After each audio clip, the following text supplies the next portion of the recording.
Bueno, tengo que reconocer que este trabajo me encanta. Me encanta la historia y me encanta la historia específicamente de esto que voy a presentar. Se trata de el semí de algodón. Saben ustedes que los semíes eran figuras creadas como ofrenda para las fuerzas de la naturaleza que representan a los dioses o a los antepasados de la cultura indígena. Existe un semí, que lo acabo de decir, el semí de algodón único de nuestra antigua cultura taína, que está en un museo, señores, de Turín, Italia. Hace 3 años hicimos un reportaje sobre cómo llegó a ese país y los esfuerzos de las autoridades por recuperarlo y traerlo a República Dominicana, a donde realmente pertenece, porque es un bien cultural ancestral. Finalmente, el semí de algodón regresará al país, pero solo vendrá como un invitado, no para quedarse. Veamos. Ese es un patrimonio tangible, pero también contiene un valor intangible que yo no podría llevarlo a dinero. Los conocedores del tema arqueológico tenían noticias desde finales del siglo XIX de la existencia del llamado semí de algodón, pues cronistas, historiadores y arqueólogos fueron dejando referencias de esta reliquia cultural que consiste en una pieza taína elaborada con varillas de bejuco para las piernas y brazos y un soporte central de madera tallada y base de piedra, resinas y conchas, cuya altura es de 55 centímetros. Es un relicario, una memoria de alguien que lo ocupa. Usualmente cuando es de algodón y tiene un cráneo dentro, es porque alguna celebridad es a la que pertenece ese cráneo que está ahí. Los cronistas de las Indias hablaban mucho sobre los semíes de algodón, pero más adelante fueron enviados a España, donde fueron quemados por la Inquisición. Sin embargo, pareciera que el único que no fue quemado y que sobrevivió hasta el día de hoy es este semí de algodón, cuyos estudios de radiocarbono 14 han determinado que fue confeccionado en 1441 y 1522, es decir, una verdadera reliquia que fue elaborado en la etapa final de la cultura taína. Supuestamente fue encontrado por un cazador en una cueva hoy en el Bauruco y adquirido en 1882 por el almirante Juan Bautista Cambiaso, de origen italiano. Pero luego la pieza fue sacada del país, a Europa, y no se supo nada hasta en la década de los 70, cuando el historiador Bernardo Vega se encuentra con una fotografía del semí de algodón en los archivos del Museo Británico de Londres, Inglaterra, como nos explicó en el 2021 al hacer el reportaje sobre el tema. Él investigó, pero le aclararon que el semí como tal no estaba allí, así que continuó siguiendo el rastro del semí.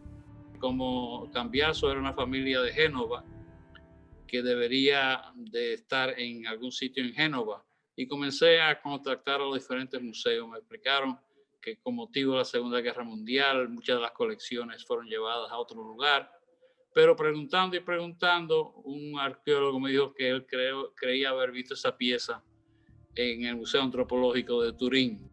Confirmó que se encontraba en el Instituto Arqueológico de la Universidad de Turín desde 1928, al ser donada por el abogado genovés Cesare Busgaglia. Era exhibido junto a momias peruanas, debido a que creían que la pieza era originaria de ese país suramericano. Bernardo Vega nos explicó que envió a los representantes del Museo de Turín toda la investigación que había documentado de esa pieza. Cuando yo le mandé toda mi investigación sobre el caso, exhaustiva, un artículo de muchas páginas, pues la convirtieron en la pieza más importante del museo.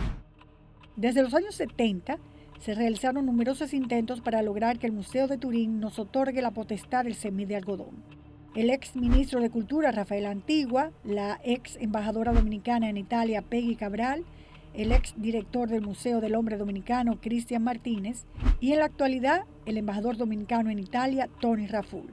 Este logró anunciar hace unos 2 años que se estaba negociando que el semí fuera exhibido en República Dominicana. Pero finalmente, luego de 15 años, el Ministerio de Cultura anunció que por fin llega a nuestro país.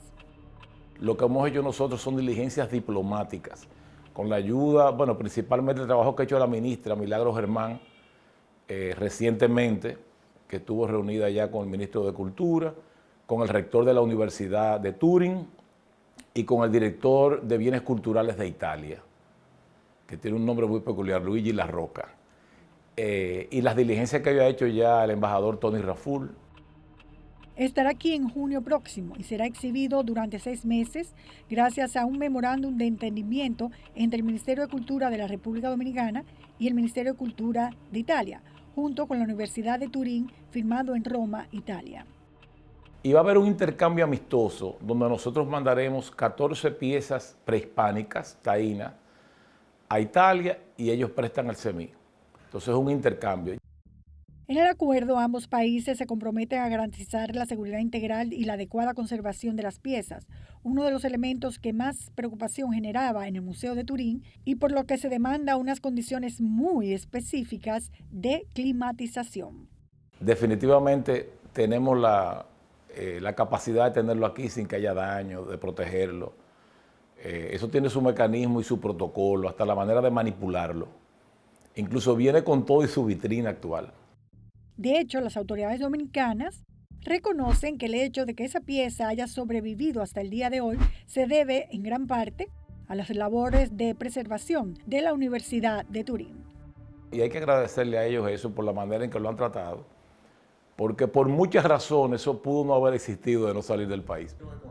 Especialistas han expresado que la llegada del CEMI taíno a Italia no se puede calificar como un robo, porque en la época donde el CEMI fue sacado no había regulaciones para el tráfico ilícito de bienes culturales. Sobre la manera exacta en que fue llevado hacia Italia hay varias versiones. El Museo Italiano alega que fue una donación del presidente Pedro Santana a la familia Cambiaso en 1848, mientras Bernardo Vega lo descarta, debido a que todavía en 1905 esa pieza seguía en territorio dominicano. Nos preguntamos, ¿por qué este patrimonio de la cultura taína que le pertenece a República Dominicana fue cedido en calidad de préstamo y no entregado totalmente? ¿Por qué préstamo y no devolución? Bueno, es como preguntarle a la gente del Museo del Louvre por qué no devuelve la Venus de Milo, que está en el Louvre. Porque apareció en Milo y Milo estaba colonizada en ese momento por los turcos. Y no crea que no ha habido gente que se le ha ocurrido la idea. Pero oye, eso es muy difícil. Bueno, de hecho, el gobierno de Egipto tiene una titánica lucha para que se le devuelva todos los objetos sacados de su territorio por Francia, Londres y otros países. Es lamentable que solo estará 6 meses en nuestro territorio. Esta pieza, cuyo gran valor arqueológico consiste en que es única y su elaboración evidencia la gran vocación artística de los grupos que recibieron a Cristóbal Colón, lo que nos hace pensar que tal vez en República Dominicana solo quedan vestigios de esa cultura y otras grandes piezas como esta se podrían encontrar fuera del país. Por eso la importancia que los dominicanos nos demos la oportunidad de ver al CEMI en persona. Lo importante de todo esto, vamos a preguntarnos algo hasta medio filosófico. ¿Quiénes somos nosotros? Nosotros somos nuestra memoria, lo que recordamos de nosotros mismos. Si nos damos un golpe en la cabeza y nos da amnesia, nos convertimos en otro que no somos nosotros mismos. El CEMI es parte de la memoria, es de la época taína, prehispánica. Lo que sí es un hecho es que la exhibición de CEMI en territorio dominicano constituye un acto de justicia hacia nuestros orígenes que nos hace abrazar nuestra identidad dominicana, mezcla de etnias y culturas.